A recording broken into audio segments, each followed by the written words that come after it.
So here's a story that starts off pretty standard.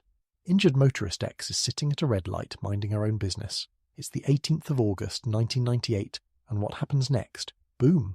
Rear-ended by at-fault driver Y. Now the damage to injured motorist X's car, barely noticeable, but at-fault driver Y's car, pretty banged up. At first, injured motorist X doesn't rush to the doctor because, minor damage to the car, but then the next day she starts feeling it. That's when the soft tissue injuries hit neck, back, the usual suspects. Later diagnosed as ligamentous injuries and a facet joint sprain by doctors Watson and Fitch. No spinal cord or nerve issues, but still, not fun. Oh, and the psychological impact? Yeah, that hit her too. Dr. Hagen comes in with the diagnosis: adjustment disorder with mixed anxiety and depressed mood. Chronic. Ongoing stress from the accident really did a number on her mental health. He even recommended cognitive behavioural therapy, but only after the court case wrapped up. Makes sense, right? Now, here's where things get messy. At-fault driver-wise legal team, they're downplaying everything. The accident was minor, they say, barely any damage to her car. How bad could it be? Well, the court didn't see it that way. Why? Because at-fault driver Y's car took serious damage. So yeah, that whole minor accident argument, not holding up. Then there's the defence trying to say injured motorist X exaggerated her injuries. They even pulled out surveillance footage showing her moving around just fine at times. But, as the court pointed out, inconsistencies in movement didn't mean she was faking it. Dr. Hagen had already said her behaviour was more about psychological trauma, not malingering. So, how did it all end up? Injured motorist X walks away with a total payout of $103,591.61. Here's the breakdown. $24,850 for non-pecuniary loss, just 15% of the maximum for extreme cases.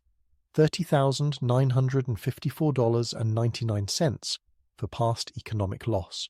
Add in $5,000 for future economic loss, and another $4,308.90 for past loss of superannuation.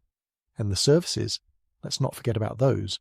Past gratuitous services racked up to $10,670.40, with future gratuitous services at $1,872.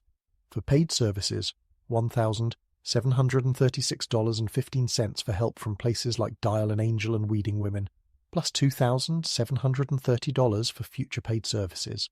There's also $4,488.65 for special damages.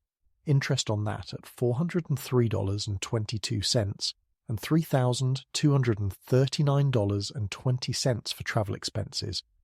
Future treatment? That's another $7,344.80. Oh, and $700 for future medication. The legal principles in this case? Classic. The Jones v. Dunkle rule made an appearance because at-fault driver Y didn't testify, leading the court to infer that their testimony wouldn't have helped much anyway.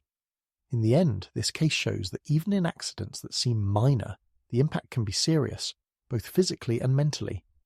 Injured motorist X's plan to have more kids and go back to part-time work once they started school was even factored into her future economic loss. The court had some doubts about her being able to return to work anytime soon, though, given the state of her mental health.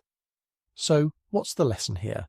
If you're ever in a motor accident, don't wait to make a claim. Get your medical records in order, document everything, and don't let anyone downplay your experience. Injured motorist X got justice in the end, and so can you.